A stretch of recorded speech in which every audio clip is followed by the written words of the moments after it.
that's okay? Yeah. Maybe I use this one. Okay. Just switch on.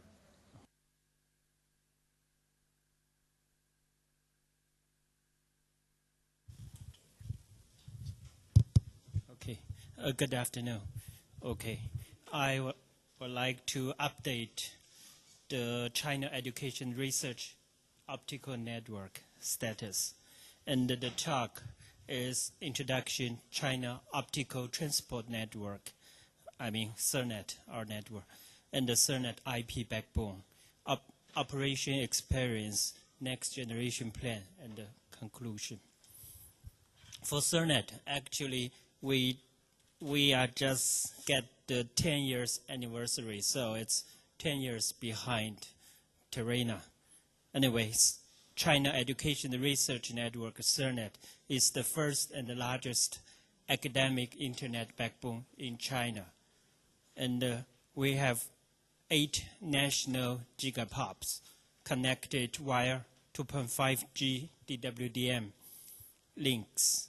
And there are about 30 provincial POPs are connected via multiple OC3 SDH links.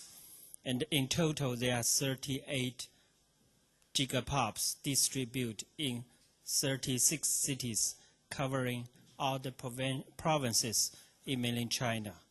And it's about 300 campus networks connected to the nearest POP via fast Ethernet or even 1G links.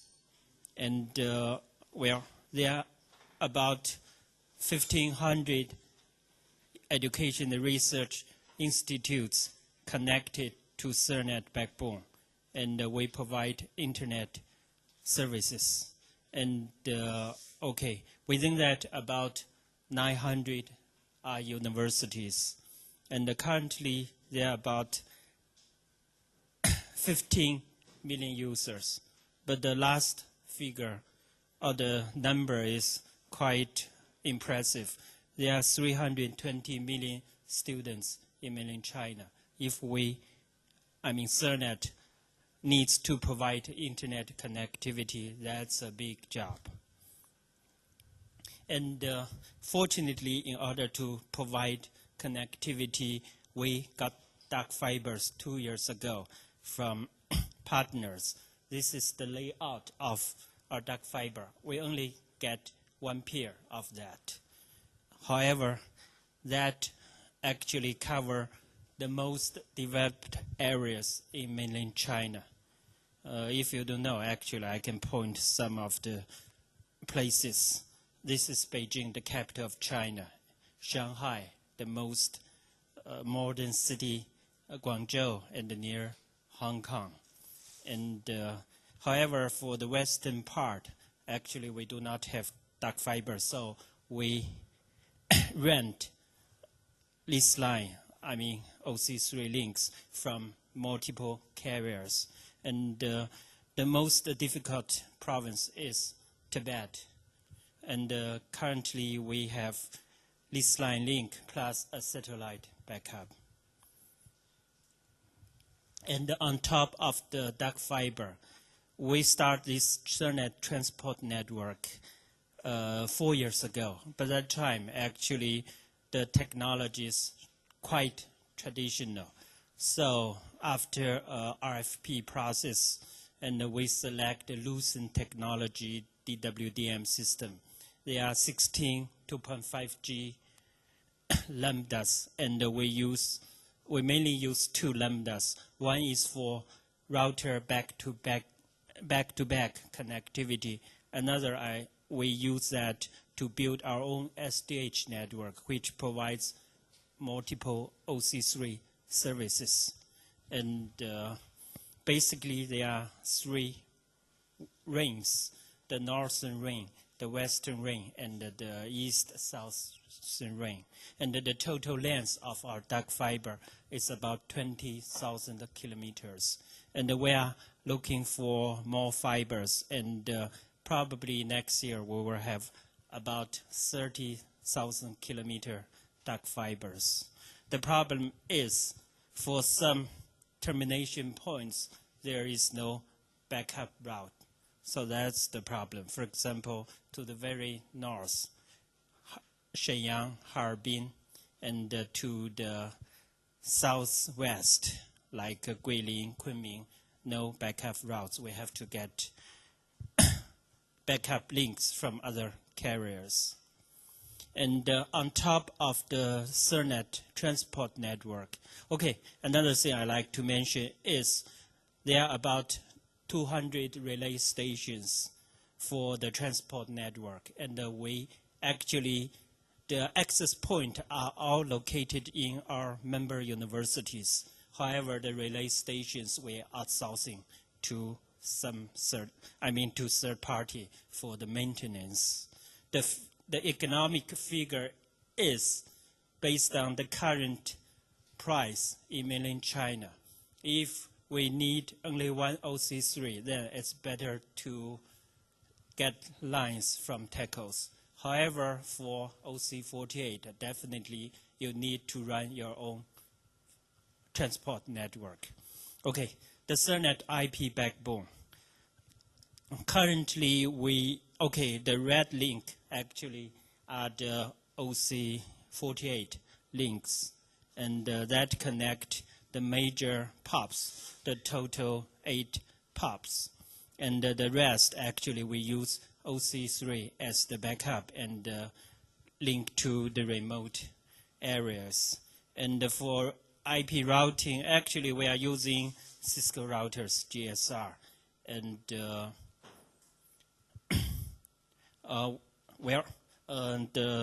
IGP is OSPF, and the IBGP, and the total 36 POPs. And inside that, there are 8 gigapop as the route reflectors. And also we are providing native multicast services. There are 8 Anycast RPs and MSDP pairing with APN and others. And for the international connectivity, we have about 600 MAC to the global internet. And we have a T3 link to APN, Asia Pacific Advanced Networking in Tokyo. And actually we run only IP link to Europe, which is the link between SERNET and the SuperGenet, a T3 link. And we tried for 2 weeks to pass the GEANT traffic between, SERNET and the GEANT traffic, and that congests the T3 link. So after 2 weeks trial, we stopped. We are looking for the transit or those kind of exchange to European academic community. That's our hope and the plan. Also, we have OC3 link to Hong Kong and Fast Ethernet link to Taiwan. And we also pairing with commercial internet providers in China. And the total pairing bandwidth is about 6 Gbps, and they are all congested. So the SERNET operation experience, there are 4 key points. The first is bandwidth is never enough.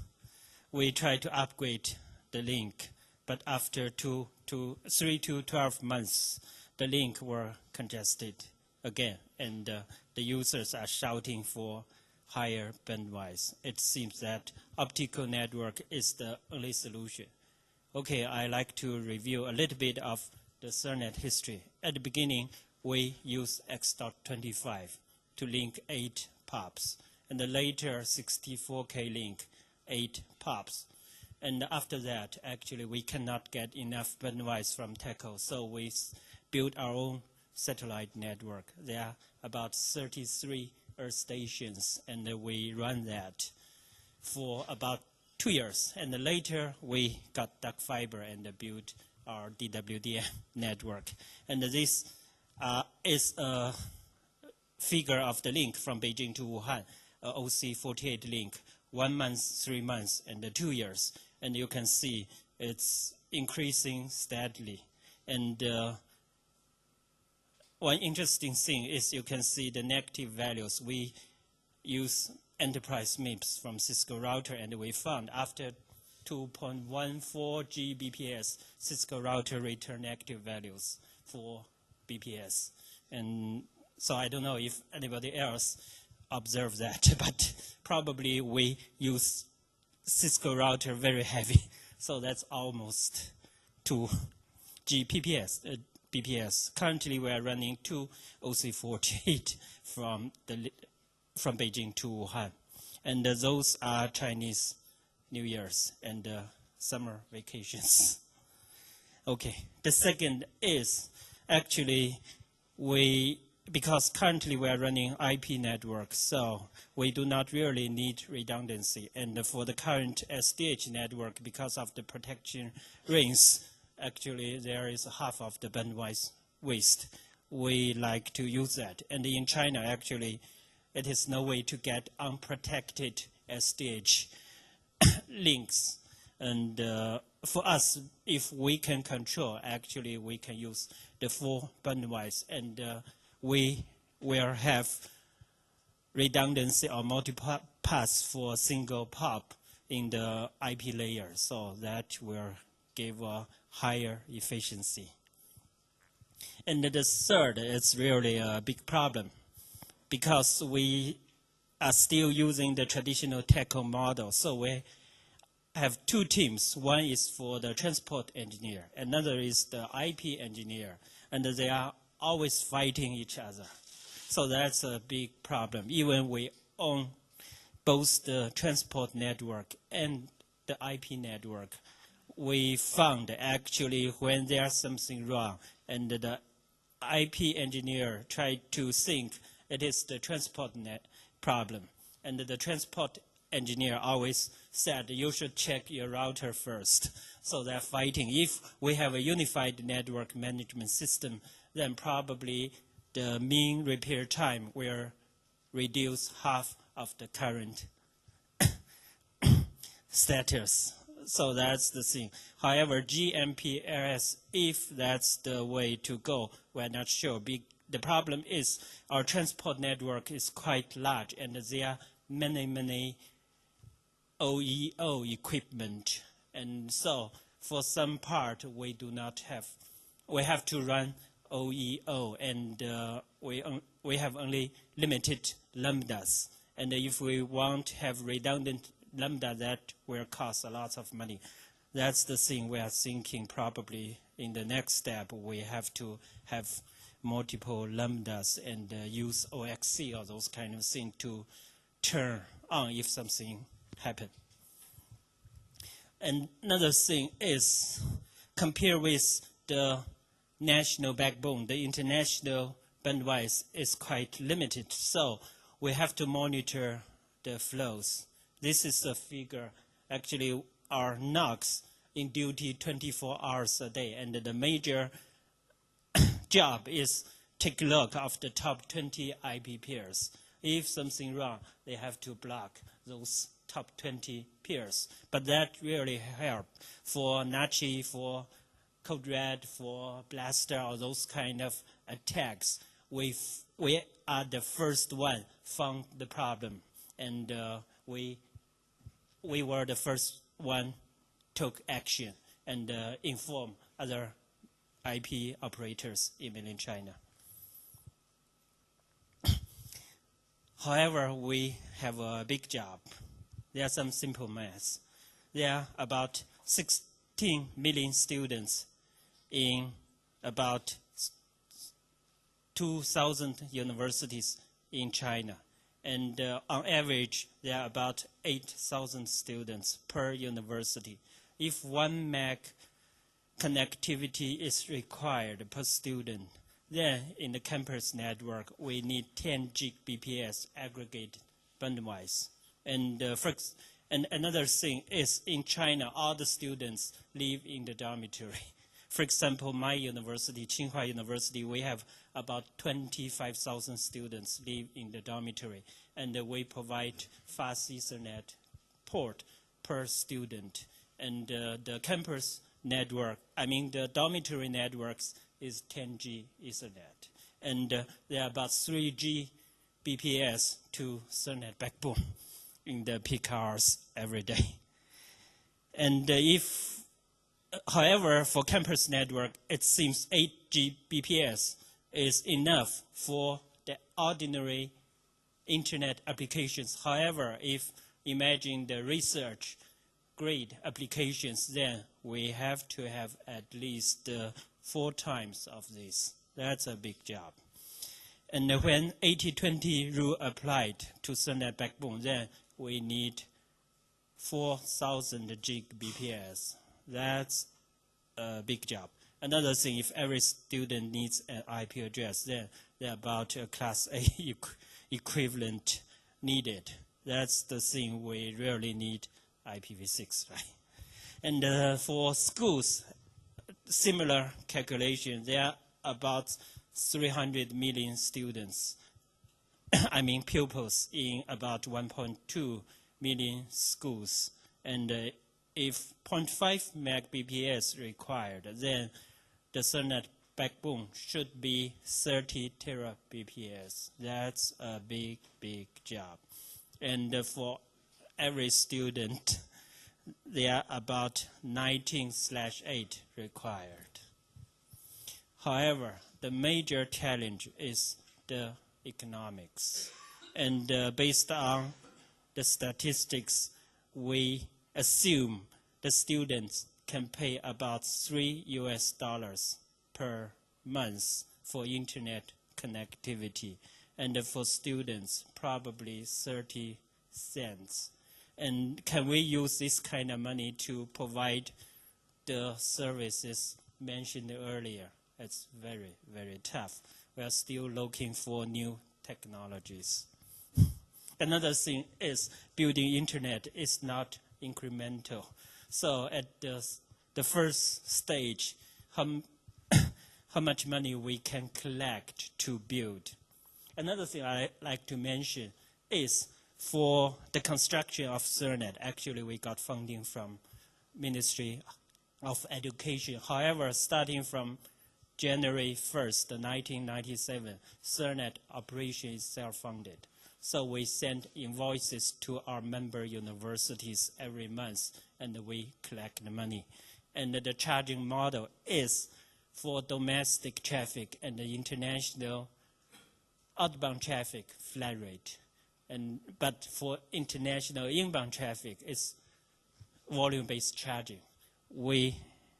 Based on my understanding, only Australian research network doing similar thing. So we wrote our own accounting software and do this kind of thing.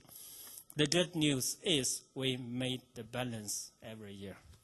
We are non-for-profit, but this is not too bad. Okay, so this year we got funding from government again, and we try to upgrade our transport network because the current statistics show 2.5G is not enough. So we are going to upgrade to 10G transport networks and multiple lambdas. We are in the process for issuing RFP. Another thing is quite interesting because we have transport network, and recently, actually last year, the Chinese government started IPv6 initiative, which is called CNGI, China Next Generation Internet. And for Ethernet, we bid for that funding, and we got half of that funding. And so we will build a new backbone, which is called Ethernet 2. It is a pure IPv6 backbone. And I said pure IPv6. That means even not a dual stack. It is IPv6 only. So our strategy is for universal service for all, the university and the schools. We were still providing IPv4 services using Ethernet. However, we tried to shift all the advanced applications in CERNET 2 and encourage them to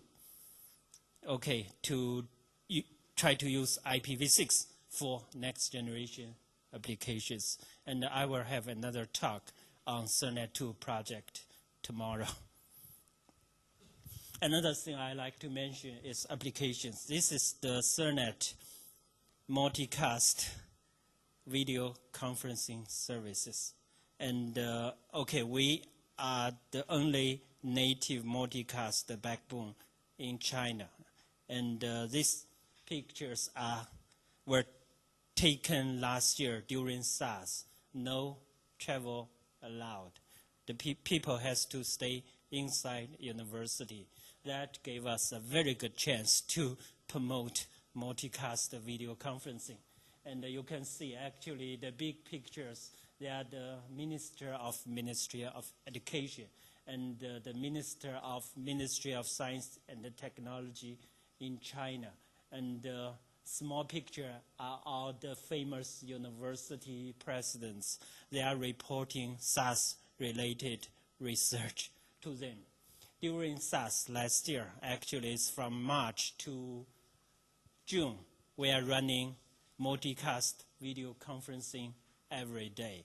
There are about 20 multicast sources and more than 100 receive-only sites.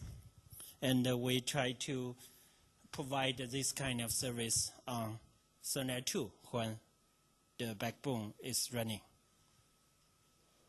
So the conclusion, we strongly believe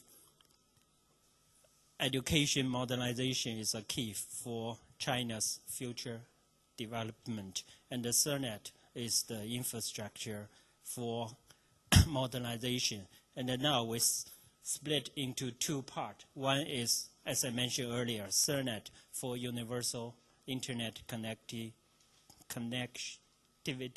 service. Another is IPv6 CERNET 2 for advanced applications.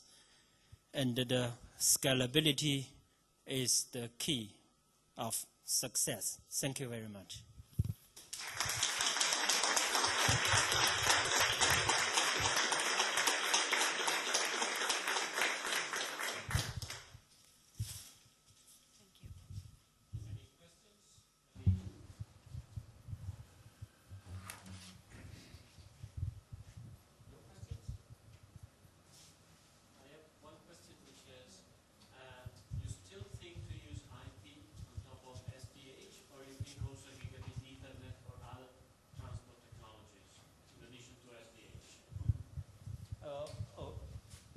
Okay.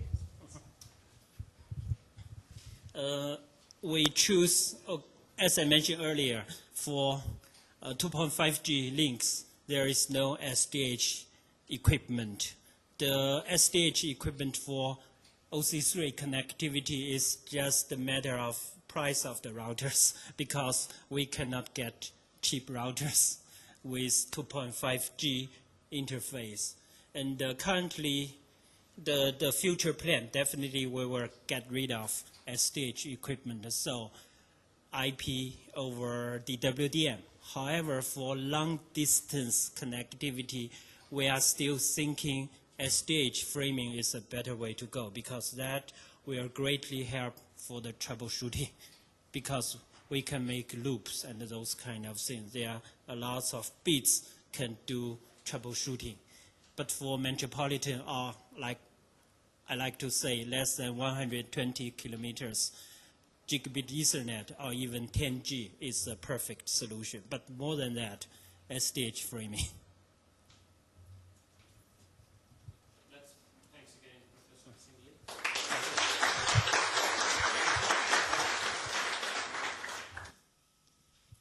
Okay. The next speaker is Professor Utreras.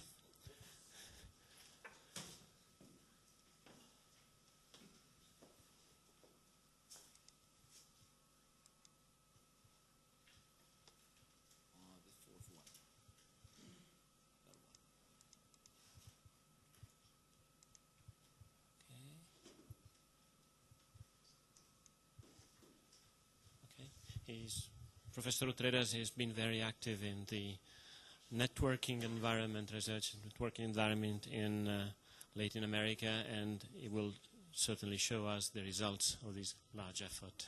Do you prefer this one? I'll take this one. Hi. Thank you very much.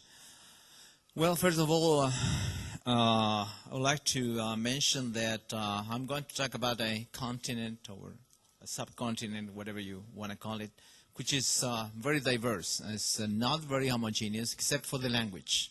We all speak something similar to Spanish, all of us.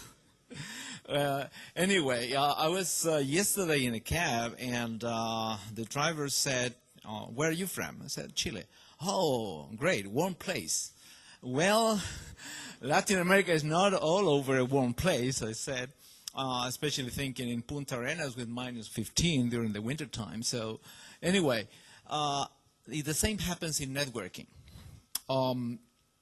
Last week we finished a bid for internet connectivity to several universities in Chile. We got the MEG for something like $250 a month, which is a lot more than you pay in Europe or in the United States, but is 1/10 of what people pay in El Salvador for the same amount of bandwidth. And they are closer to the larger backbone, so you don't understand why those things happen. Essentially, lack of infrastructure is one of the things, and monopolies of the telcos is the other reason. So let me just talk about this group of networks. Most of the academic networks disappeared in Latin America back in 1995-96, when the internet exploded in all the world. So people thought that academic networking was not necessary anymore, except in some countries like Argentina. Should be something. No, that is not working. No? Okay. Except in Argentina, in Brazil, and in Chile. And later, back 2 years ago, Mexico organized itself and started to develop an academic network also. Besides those 4 countries, all of the countries in Latin America do not have or did not have an academic network until a couple of years ago. And I will tell you that story. But right now, the status is the following, more or less. We have the 18 Latin American countries listed there, which are going to be part of the, or are part of the ALICE project that I'm going to talk about. And as you can see, several of the networks exist with names, and some are organizing. The interesting story, for instance, about Peru is that they did not have even the idea of developing an academic network. And when the ALICE project came in, they started to organize, talk among universities, and now they have an academic network which is starting to run. So it's very interesting. So that is more or less what is going on in Latin America right now. So in terms of what kind of network we have, most of the networks in the countries that are mentioned there are essentially classical internet networks until now, except for, again, Argentina, Brazil, Mexico, and Chile. And Venezuela, I'm sorry, and Venezuela. But there is something interesting, is that after the ALICE initiative started, most countries, not to say all of them, agreed that there was a need for an academic research initiative in each country. So they started to work immediately. And that was something that surprised many people. I remember we had a meeting in Toledo where we started this project. And we were 11 Latin American countries in there who were invited there by the European Commission to talk about the possibility of developing an academic and research network in Latin America. And after a couple of hours of talking, we just went to the corner, all the Latin Americans, and came with the answer, yes, we all want to have a research and academic network, and we want to build it together. And we started something that we now call CLARA. I'm going to talk about that, which is the Latin American Association of Networks. Let me see. Let me just Sorry about that. Okay. Let me first tell you what is going on exactly right now as we speak. As we speak, there are 5 networks in Latin America connected to the academic and research networks of the world through the Internet too, right now. And that is due to a project called AMPATH, America's Pathway.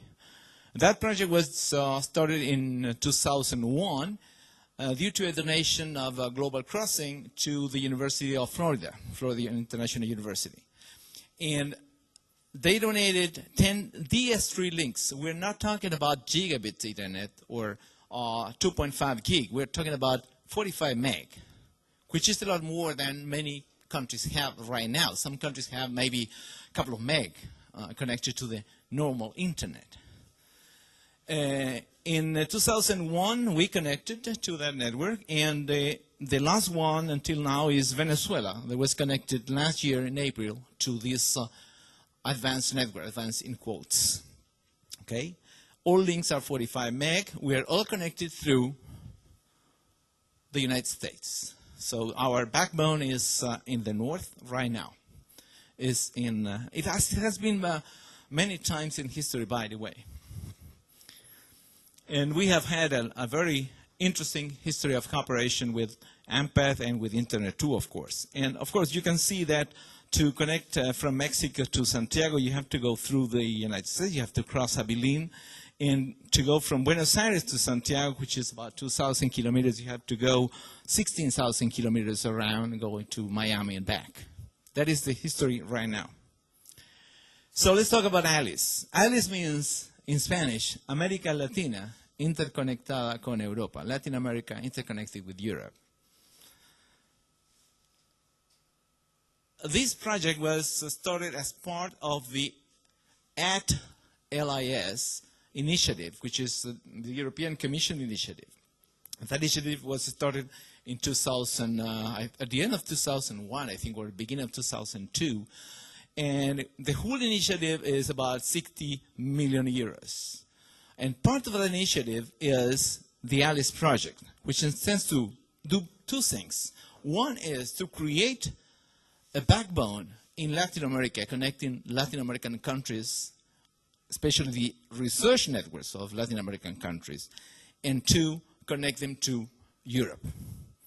So this project, which is being deployed right now as we speak, has a coordinator, which is Dante, and 4 main partners, research and academic networks in Europe. FCCN from Portugal, Redis from Spain, Renater from France, and GARR from Italy, plus, of course, the 18 Latin American countries. So the funding for this is 2.5 million euros. 2.5 million euros provided by the Latin American countries in 2 years or 3 years, and 10 million provided by the European Commission. So in answer to this opportunity, the Latin American countries organize themselves. We organize ourselves in an association called CLARA. So CLARA means Coordinación Latinoamericana de Redes Académicas, Latin American Coordination of Academic Networks. So some people are saying there somewhere that Alice is the daughter of Clara and Dante. So Clara is a woman's name, by the way, in Spanish.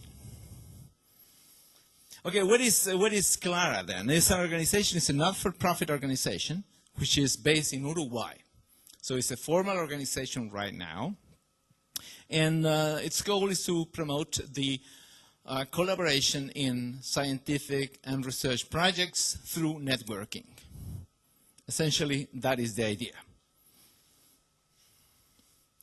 So one of the interesting issues is that CLARA is not limited to the ALICE initiative. So that is why we created an organization in order to make sure that once the ALICE project is finished, we continue with our network. It's not just to have a project running and then leave it. We want to make sure that this project has sustainability in time. So this network, which is called Red Clara, we have not been able to come out with a different name. So red means network, by the way, in Spanish.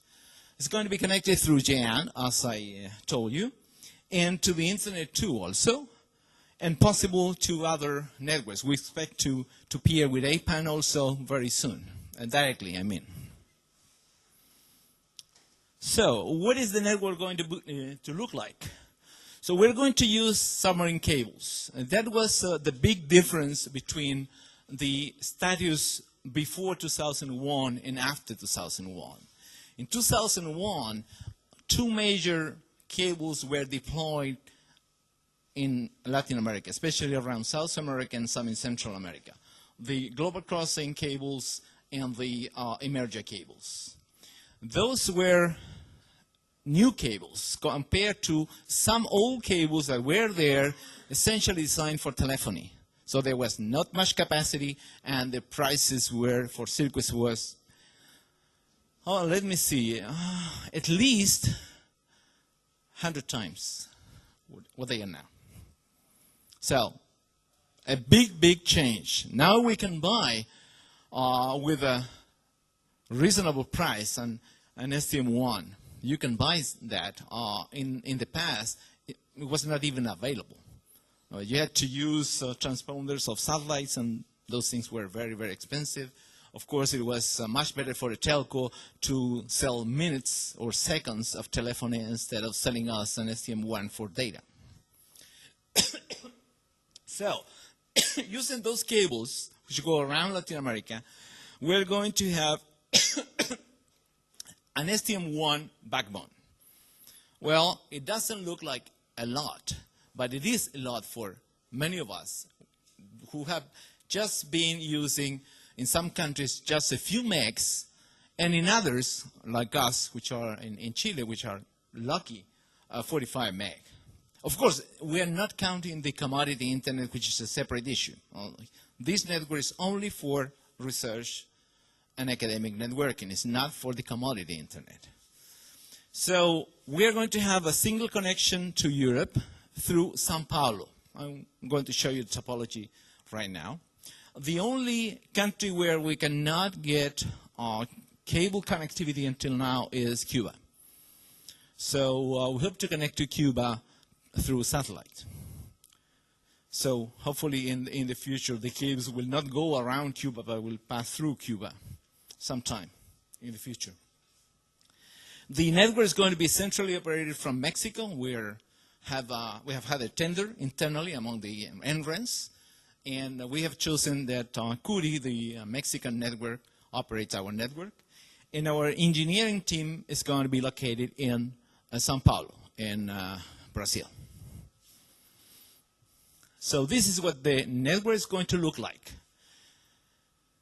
So we have been very creative to design this topology. Well, of course, most of the cables go around Latin America this way. So it's very simple to imagine how we could build this backbone. But the inclusion of Tijuana is quite strange maybe for some people. Why Tijuana? You may suspect why. But there are two reasons. One is the one you are thinking, that we want to connect to the United States too. Of course, we do. But the other one is due to the topology of the cables. The landing stations of the provider who is going to give us this network, which is, by the way, Global Crossing, is Tijuana or Guadalajara. And the infrastructure to go from Mexico City into the landing station was much better in Tijuana. So, lucky, we can do two things at the same time.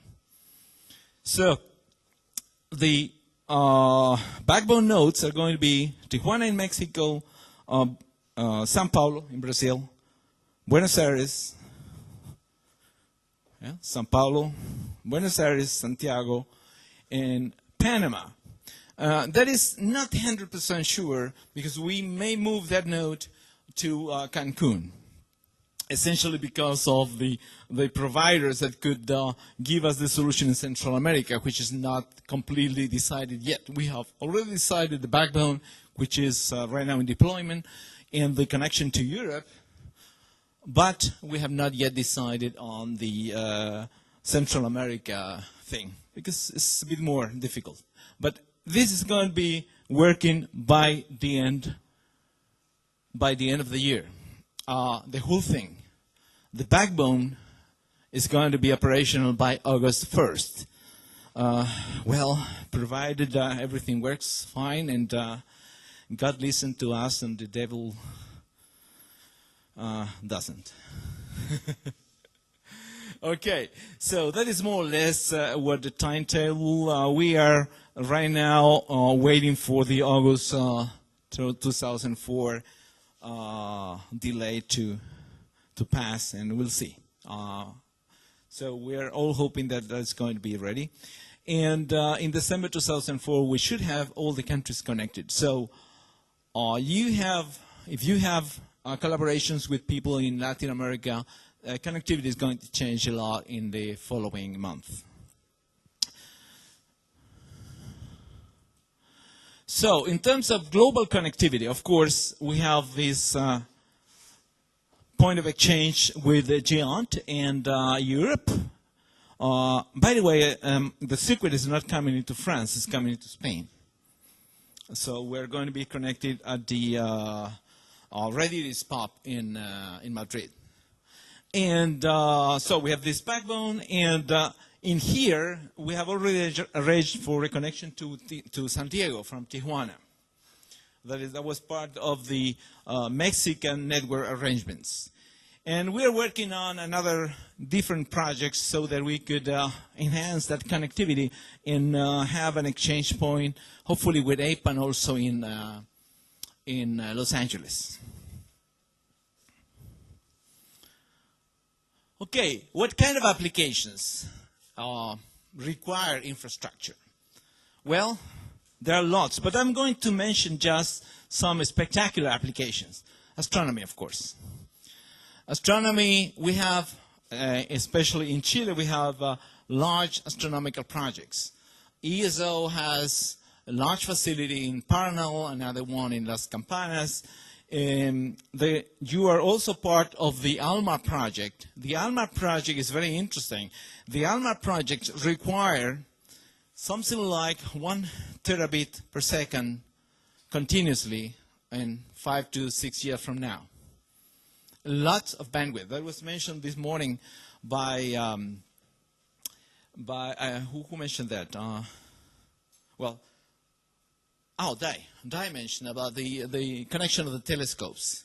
You need a lot of bandwidth.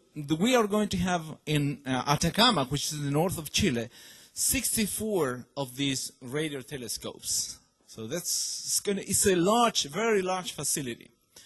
And that is going to start working in 2006. So we have a year and a half to deploy at least gigabit connectivity to the north of Chile. There are groups, especially in Valparaiso, who want to be part of the grid of CERN because they want to have access to data coming from ADHC. And also people in Brazil want to have access to these facilities. So we need access to those things at very high speed. Of course, the actual STM1 plus STM4 is the beginning.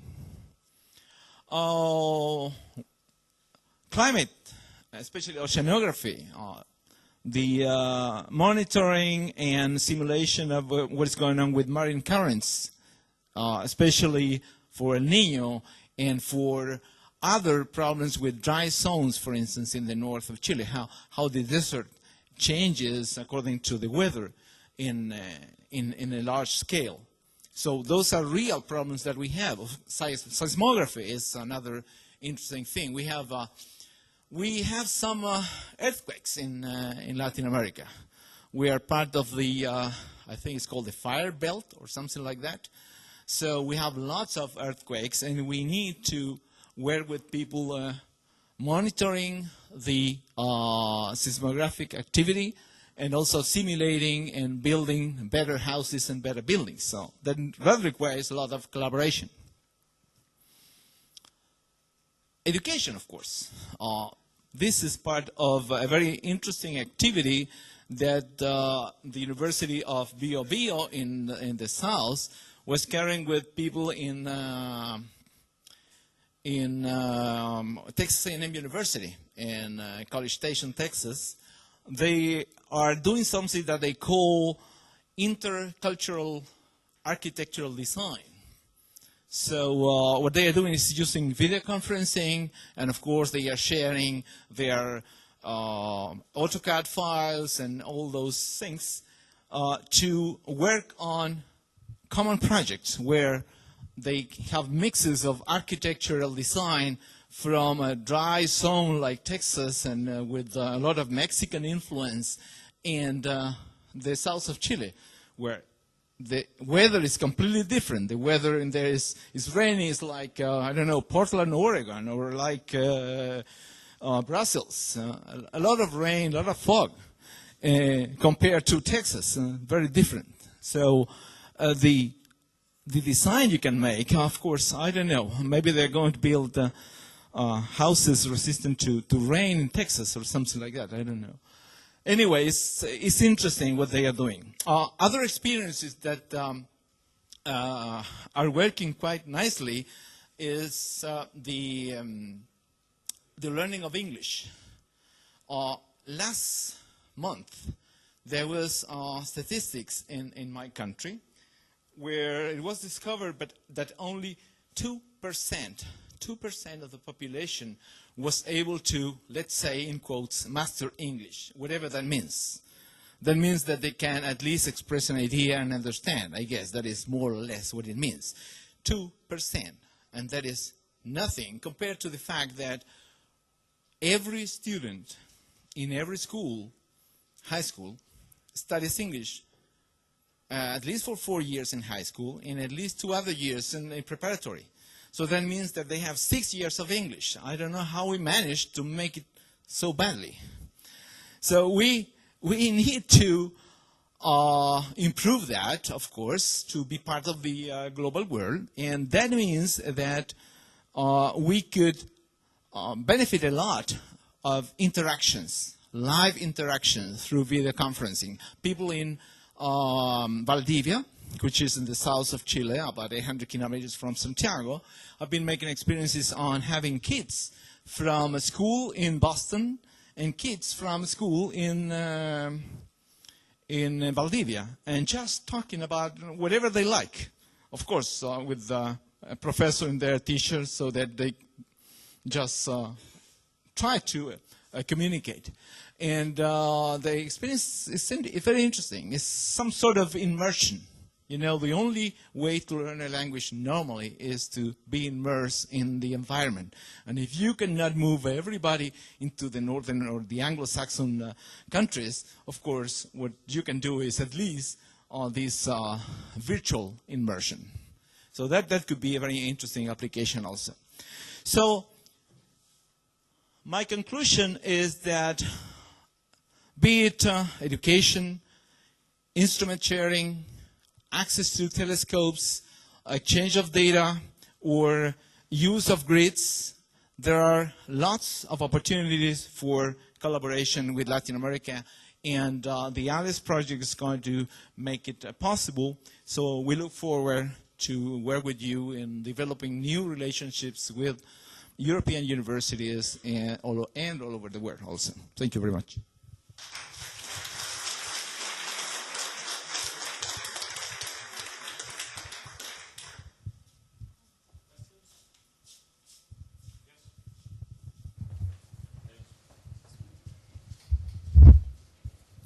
Very simple little question.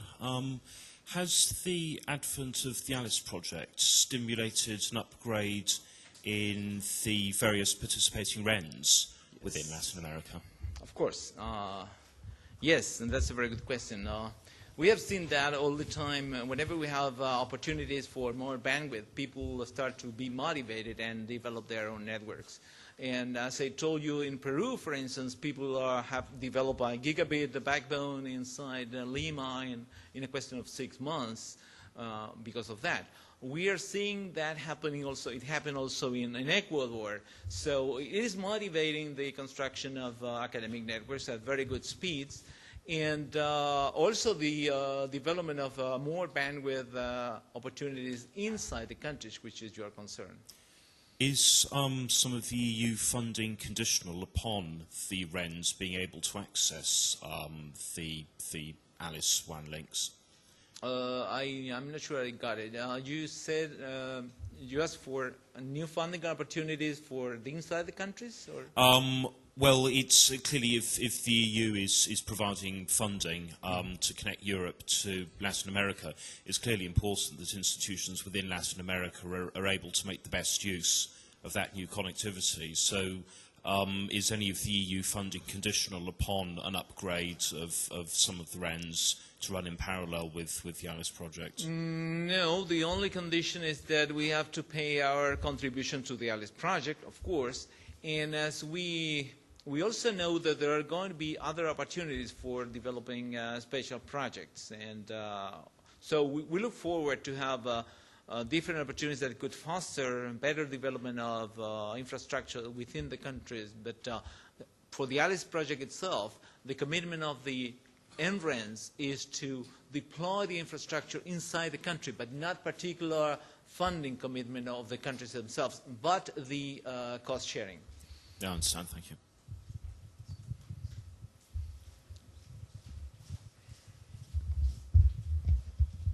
Florencio, I just wanted to ask if you will manage to connect all the Latin American countries after the tender you had. Well, yeah, I got the question. The first phase is the backbone. That was essentially due to the fact that it was also, because if you look at the infrastructure, that is the easiest way to go. So we did that, and now we're working with every Latin American country. The situations are very different. For instance, Central America, we believe, can be treated as a whole. So we are trying to finish the negotiation with Central America right now. And as for different countries, for instance, last week we finished the negotiation for Uruguay, and Paraguay is very advanced also.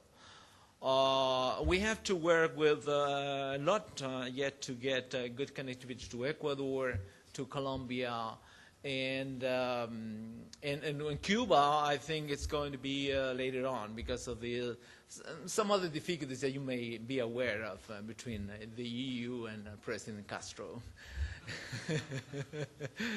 and the other one is Bolivia, which has had some political difficulties inside. So we don't know when they are going to be joining, but we hope that they can join very soon. So our intent is to connect them all. So I understand you have a second phase. Until when is ALICE running? It is scheduled until the end of May 2006. That's for the funding. So, but I think that the network is going to be running at least 2 months after that, and hopefully forever. I have one question. Yes.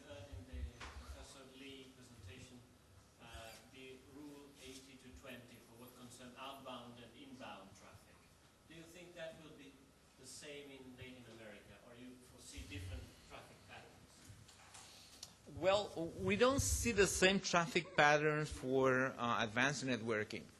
That is true maybe for commodity internet traffic. For research traffic, I don't have the same statistics. I have something like maybe 40-60. Something like that. So it's not 1 to 5. Maybe it's 1 to 1.5 or so.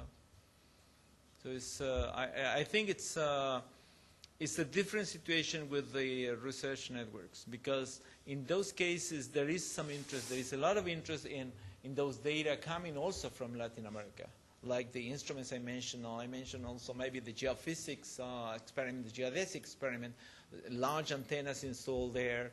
Data coming from oceanography stations. So we have seen it is more even than for the internet. Yes, thanks again. Somebody.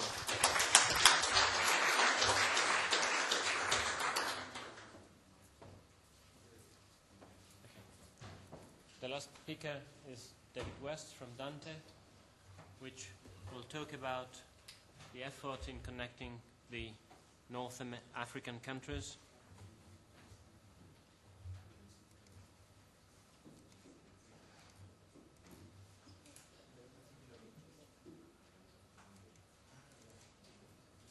Should be this one. Please. Where's the microphone? Yeah, I'll use the microphone.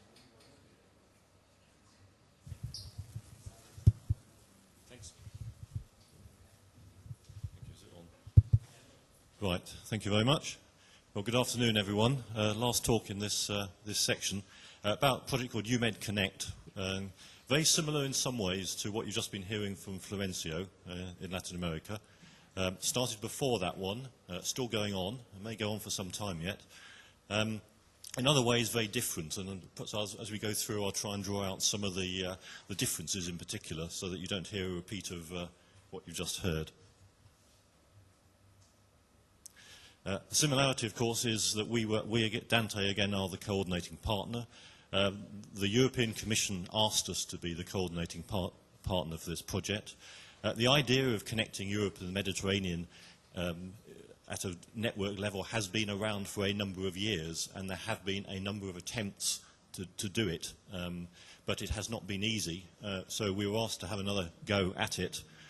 You will see 12 countries have been designated as the Mediterranean partners.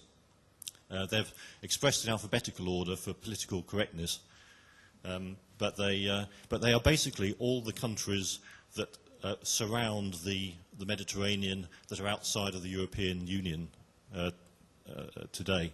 So it's all the North African countries, with the sole exception, for the moment at least, of Libya, and then a number of Middle Eastern countries and states. You'll notice that we have both Israel and the Palestinian Authority as two of the partners in the project, and then countries in the northeastern part of the Mediterranean, Cyprus, Malta, Turkey.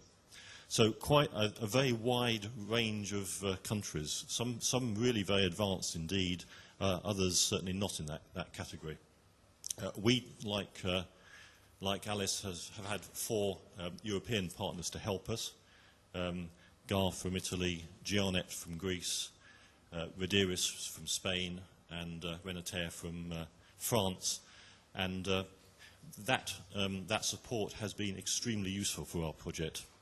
One of the key things that distinguishes EUMEDCONNECT from virtually any other networking collaboration project that I'm aware of is the fact that unlike with the ALICE program, where the partners went off for 2 hours and decided they'd like to be a consortium, with EUMEDCONNECT, sadly a consortium has not been possible at all for probably fairly obvious political reasons, and therefore we've had to manage the project through what are in effect a series of bilateral relationships with the partners. We do manage to have project meetings. We do have actually really good cooperation and working together of partners at the informal level, but at a formal level that simply has not been possible on this occasion. The funding is very similar to the ALICE project. In fact, this is the project that kind of set the levels which the Commission has actually used for a number of future projects of this type. So 10 million euros from the Commission, but representing up to but no more than 80% of the funding, meaning that the beneficiaries need to find the rest of the money. And just as answering the question from the gentleman on the front there, again, there's no link to improving the national network, but I can assure you that even 20% is actually is real money, and actually in some cases really painful for the Med partners to find, and therefore all of them take this project extremely seriously and only regard their 20% as an important stake that they're making in the project, and therefore they want to make sure, quite rightly, that the money is well spent.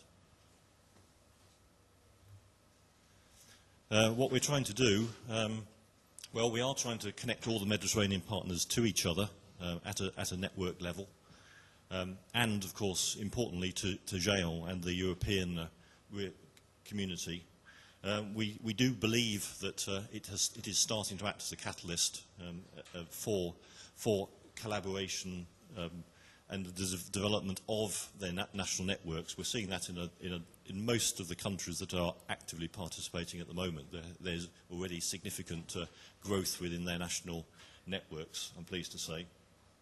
And we do want this project to help start to sort of improve collaborations between the Mediterranean partners and into Europe as well. As part of the EUMEDIS programme, which is not to be confused with EUMEDCONNECT, because it's the umbrella name that the Commission have for all the projects that they're doing to improve the information society in the Med. They have 20 application projects as well in a number of sectors, and it is, although these are well underway, it is hoped that some of them will still manage to start benefiting from this infrastructure. And in this way, we hope to do a little bit to reduce the digital divide, and there clearly is quite a big digital divide between Europe and the Med, and even within the Med, huge differences between places such as Israel, for example, and some of the smaller countries. We've been going for some time. The project kicked off at the back end of 2001, and we spent 6 months doing a number of feasibility studies, really, to basically see how difficult the problem was going to be. The conclusion was, well, it is going to be extremely difficult, and so it has proved. We started what I think is the longest-running tender I'm aware of in November 2002. It's still open. We have some results from it, but we haven't completed yet, and so the tender continues. And the service phase, a bit more positively, started in January of this year, and we're hoping for up to 2.5 years service. This project finishes at the end of June 2006, pending, of course, a successor project developing, and that is something we will be looking at, but we're trying to get it off the ground first before we start worrying about the next one. A number of problems that we have faced. None of them are a surprise, to be quite honest, but nevertheless very real. The first one is there isn't a lot of cable in the Mediterranean. There are 2 or 3 cable systems there that are fairly modern, nothing state-of-the-art, but fairly modern cable systems, and a bit of elderly infrastructure.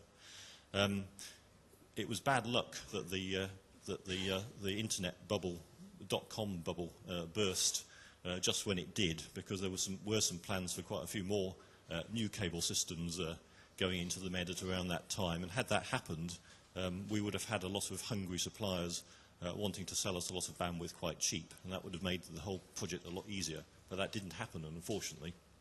And what we have had is, in nearly every of the countries we're dealing with, we've been dealing with monopoly national operators. Israel, of course, is in a separate league in that sense. Nearly everywhere else has been, we had one major operator without competition, without significant regulation. As a result of that, the commercial market, if I can call it that, and I often put inverted commas around the word commercial, but the commercial market, such as it is, has extremely high prices, the sorts of prices that we saw in Europe 20 years ago or so. That's fairly typical. The national research networks are developing. They're quite extensive in some countries, but they're still fairly embryonic in others.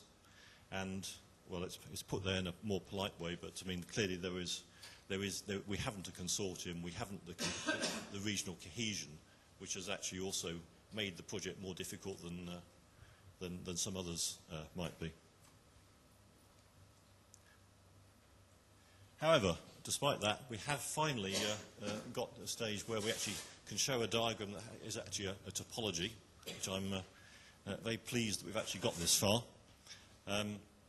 In January, we started funding an STM1 circuit which connects Turkey directly into the Brussels node in Jail. That's partly EUMEDCONNECT funded. Also, we now have a link connecting Algeria, 45 meg, into the Jail node in Spain. And perhaps from the point of view of developing some networking in the Mediterranean, perhaps even more interesting now is that in the last 2 weeks we've had connections from Morocco and Tunisia have been commissioned and have gone into service. And what they are doing is they're going into a brand new POP, which is dedicated to EUMEDCONNECT, which is based in Catania, the island of Sicily. And then that connects up to Jail node in Milan, so the traffic is backhauled then up to Milan. Compared to Western Europe, these are of course quite low speeds, but compared to what there was before, this is a huge step forward and is at least sufficient for the beginning for these countries. It's a bit like Peter Kirstein was saying yesterday afternoon. Parts of the region are at least 10 years behind, although I think there's great scope to catch up very quickly. What we've then also got is the links in green are existing Jail links. So there's already a link connecting Malta into Jail, and also links from Cyprus and in Israel, which mean that in some way or other, 7 of the 12 countries in the region have already got some sort of connectivity.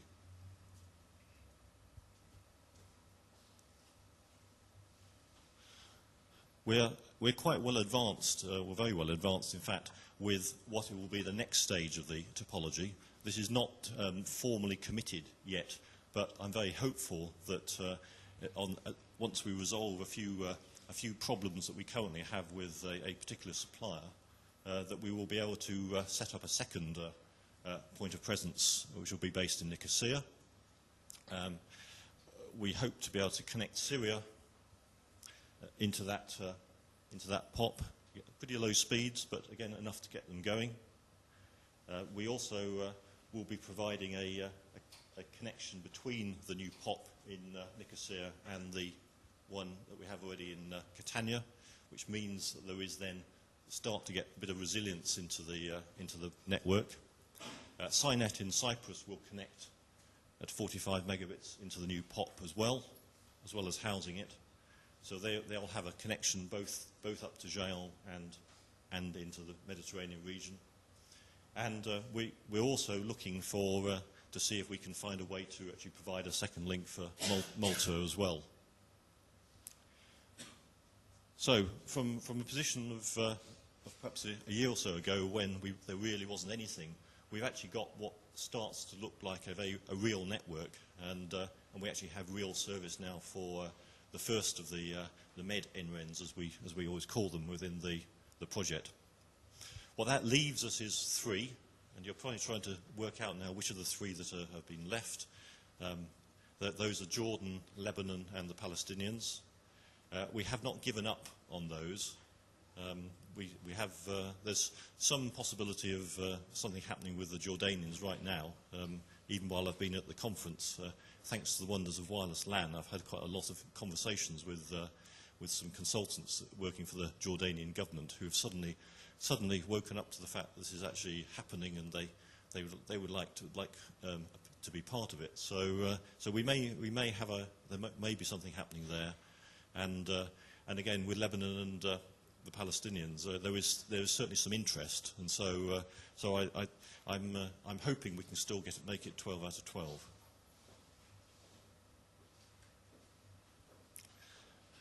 That's all about the connectivity. In terms of the rest of the hardware that we're putting in, the first POP in Catania is using a recycled Cisco router, which has been kindly donated by GARR. That seemed to be a pragmatic way to get going for us with the project. However, we are looking very seriously at vendor obtaining significant donations from router vendors. We're actually very close to finalising something. It's not quite there yet, but we are very close now to what I think will be a very significant donation from one of the major vendors. The POP in Catania is again supported by GARR through the University of Catania. And as I said before, the second POP, which we plan to put into Nicosia, will be run by CINET, the Cyprus NREN. And as far as managing the network is concerned, it's very nice to be able to say network, because it didn't seem like a network before. But so managing the network will be run by CS, who already are running the GEANT network, although this will be a separate contract to that.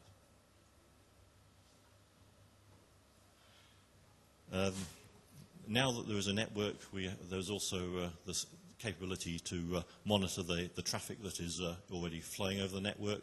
A series of tools have been developed.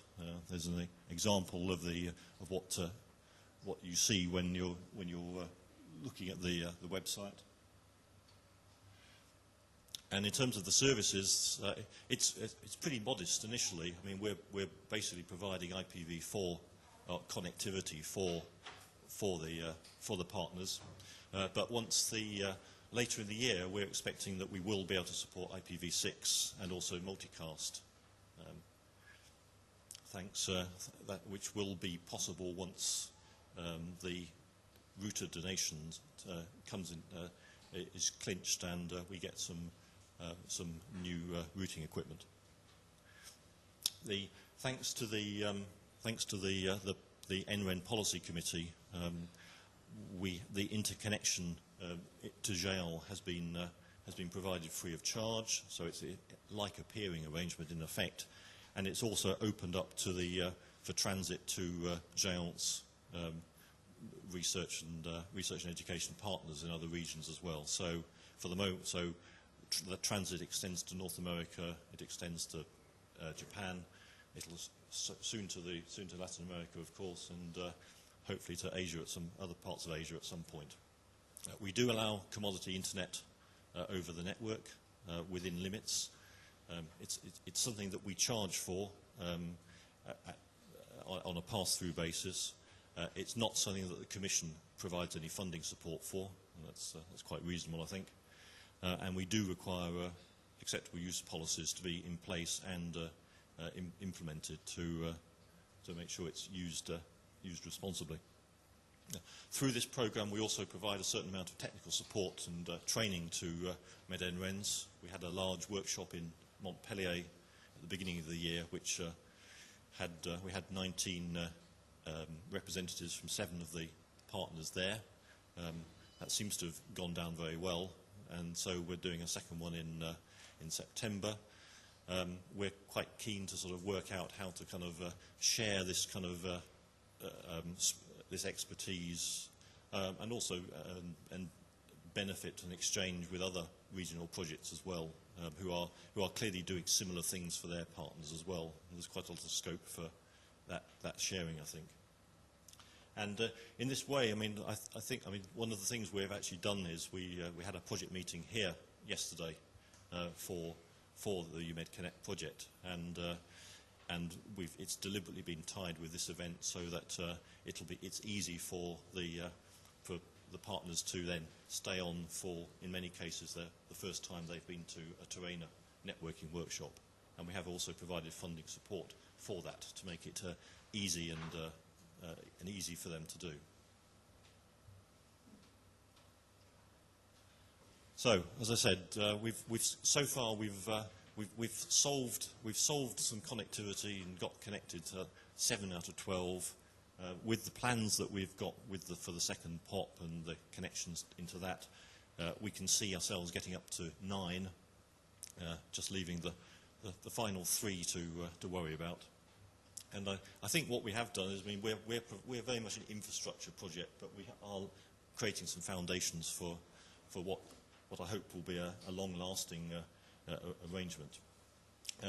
As I said, this was the project this was the first of the regional projects that the European Commission decided to sponsor, and it's kind of acted as a role model to an extent for ALICE, also for SIREN, the project in the West Balkans, and also for TANE-2, which is a new project just starting up for looking at China and Southeast Asia.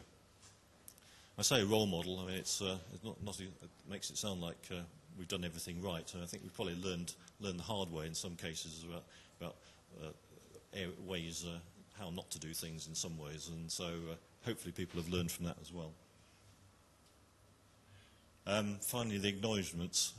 It is pretty tough to break a digital divide. They're very hard things to crack, I think. It's very. I find it personally very rewarding to know that some of the partners now are connected and are clearly benefiting from the program. And it does sort of give you a sense of a certain amount of satisfaction, I think. It certainly has not been a single organisation, though. It's been very much a team effort. The European Commission have been extremely supportive to us. Not only have they provided a lot of money, but they have actually also provided a lot of political assistance, which has been needed on occasions to actually help move things forward, particularly with some of the regulators in some of the countries. European NRENs also have been very helpful to us, and I think we found that particularly without the benefit of a consortium here. I've mentioned the NREN PC already for their support. And finally, I do need to mention the beneficiaries, who also have actually had although again not a consortium, had a big part to play in this. We've got quite a few of them here at the conference. You will have seen some of them around, I expect. But they've played a really big part because in many cases the problem we've had is very, very high prices for the circuits. And the only way in which it's been possible to get those prices down to sensible levels has been by influencing their governments. And the best people to do that is them. And in some cases we've seen prices reduced by up to 4 or 5 times, and it's largely, but not entirely, but largely thanks to the efforts of the beneficiaries themselves, I think, that have done that. I think that's all I had to say. Yeah. Okay. So.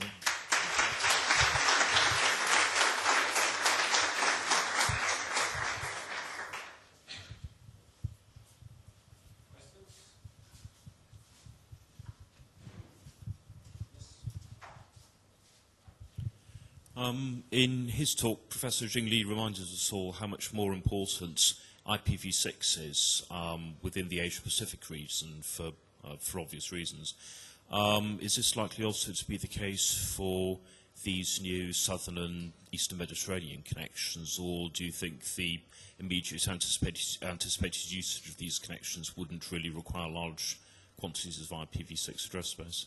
Well, I think in the Mediterranean, the first priority is sort of any sort of connection, and IPv4 is a good start. There's definitely interest in moving to IPv6 and catching up as fast as possible. So I think we will see IPv6 come in the Mediterranean, but it's probably not quite such a high priority as it is for CERNET, for example.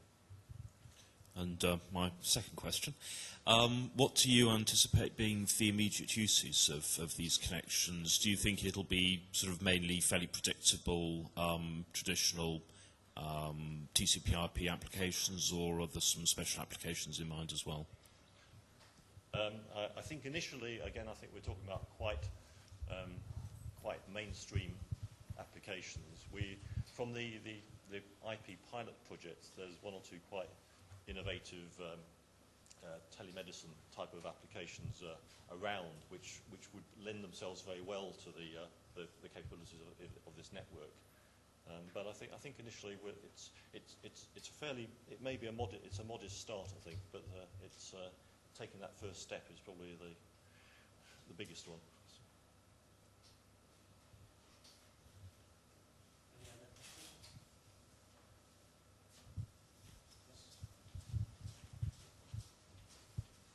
Oh, let me just add that in the case of Latin America, the ALICE project is going to install IPv4 and IPv6 double stack immediately.